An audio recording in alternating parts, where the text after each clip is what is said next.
good evening, and welcome. You've made it to the quiet part of the day. The light has faded, the noise is gone, and your blanket has never felt softer. There's nothing left to rush, nothing left to fix, just stillness. And while you rest, I'll keep watch. Tonight's story is a strange one, but you don't have to worry about understanding it. You can just listen and drift. It happened over 500 years ago, in a little town you've probably never heard of. There were no wars, no battles, just people dancing. One woman, then another, then dozens moving through the streets, without music, without stopping day after day, as if something invisible had taken hold of them. They danced until they collapsed, some until they died. No one knew why, but we remember it now as the dancing plague of 1518. And while the world turned mad on its feet, you can lie still. Let's begin. It began in July in the year 1580 in the city of Strasbourg, along the Rhine River. It was warm, quiet, the kind of summer where the heat sticks to the stones, and the air feels too heavy to move. A woman walked into the street and began to dance. Her name may have been Frau Trophy. No one is certain. She didn't smile. She didn't speak. Her arms flailed, her feet shuffled, and her body moved, as if pulled by something she couldn't see. Neighbors watched. At first, they laughed. Then they grew confused. Then worried. She danced for hours. Then overnight. Then the next day. People brought food. She didn't stop to eat. By the third day, she was still moving. She looked exhausted, but her limbs refused to rest. Something was happening. No one knew what. And she was only the beginning. Within a week, others joined her. First a handful, then a crowd. They danced in the streets, in doorways, in the marketplace. Young and old, men and women. No one invited them. They just began. They looked frightened. Some cried as they moved. Others stared straight ahead. They danced in silence.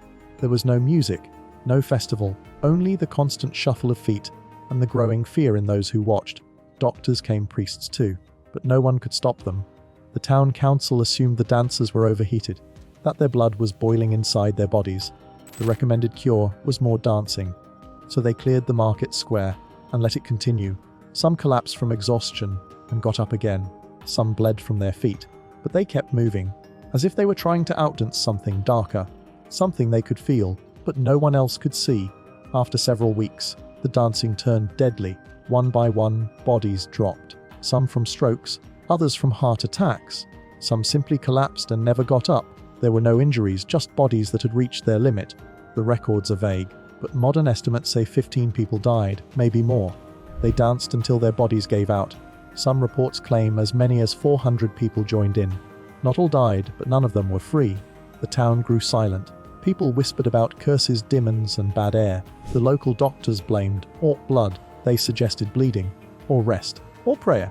But nothing worked. The dancers kept dancing. It was as if music, invisible and cruel, played only for them, and they were trapped in its rhythm until it broke them. Eventually, the city leaders turned to the church. They suspected the dancers were being punished, not by illness, but by sin. Perhaps the town had angered a saint. Theologians pointed to St. Vitus, a patron saint, said to punish the impure with uncontrollable dancing. So they tried a new cure. They built a shrine on a hill outside town. They carried the dancers, some by cart, some barely able to stand, to the chapel. There they removed their shoes. They anointed their feet with holy oil, and they prayed. For some, the dancing stopped. For others, it simply paused. But the city had seen enough. They shut down public music. Dancing was banned. No drums, no flutes. Silence returned to the streets of Strasbourg. And slowly, over weeks, the dancers stopped moving. One by one, the music in their minds faded. And the plague was over. No one truly knows. Theories have filled books, but no answer satisfies all the questions. Some believe it was mass hysteria, a shared panic so deep it took over the body, a psychological illness with physical symptoms. Others point to a fungus called ergot, found in moldy rye, known to cause hallucinations, convulsions, even death, but it doesn't explain the timing, or why the dancing spread in waves through the town. It wasn't joyful, it wasn't chosen, it looked like possession. But of what? Not demons, not music, not madness exactly, something else. Something that rises when fear meets belief, when the body obeys the world inside the mind, instead of the one outside. Whatever it was, it's never come back. Not in that way. And maybe that's the strangest part of all. We know it happened because people wrote it down, not in legends, in ledgers, town records, kept by officials who had no reason to lie. They tracked how many dancers there were. They tracked who died. They paid musicians. They hired wagons. They tried to treat it like any other public crisis. One account said, "The afflicted dance day and night without rest until they fall unconscious." Another simply called it the madness. Even in the centuries since, no one has been able to explain it away. It was not a party. It was not joy. It was something that moved people against their will for days on end. It remains one of the most well-documented mass psychogenic events in history. And yet we still don't fully understand it. The names are lost. The feet are still. But the rhythm lingers. Somewhere just out of hearing. Strasbourg wasn't the first. And it wasn't the only one. Earlier cases were recorded in the 13th and 14th centuries. In places like Aachen, Metz and Utrecht. Always the same shape, a group dancing. No music, no rest, no control. Sometimes they danced in circles. Other times they collapsed in lines. In one case, dancers wandered from town to town, spreading the motion like a storm. Some laughed, some screamed, some bit themselves. Some claimed to see visions while they danced, angels, saints, demons. But none of them could stop. It was not a trend, not a ritual, not worship. It was something deeper, like a crack in the world, just wide enough to fall through. Then, as the years passed, it stopped happening.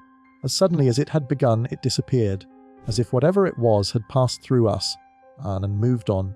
Historians call it mass psychogenic illness, a kind of shared trauma made physical, a sickness of the mind, spreading like a virus when stress, fear, and belief all collide. The people of 1518 had faced famine, disease, poverty, constant fear of sin and punishment. Their bodies were hungry, their minds were stretched thin, and then one woman danced, and it made terrible sense. The human brain is powerful. It can keep you alive in the worst of conditions, and sometimes it can turn against itself. The dancers may not have known what was happening, only that they couldn't stop, and those watching didn't question it either. Because in that world, when the soul broke, the body moved.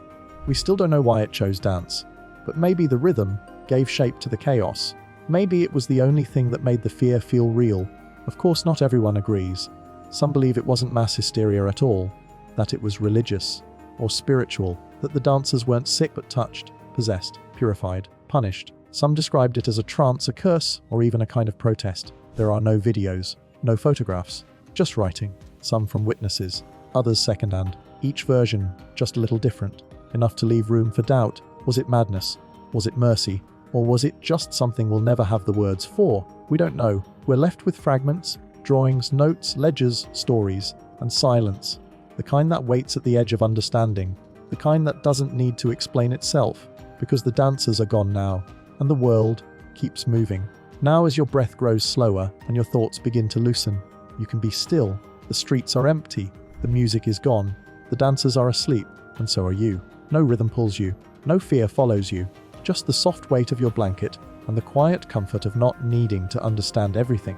Some stories don't need answers. They only need remembering.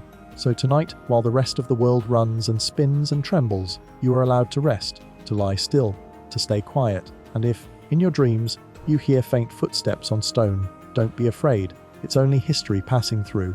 Sleep well, and good night.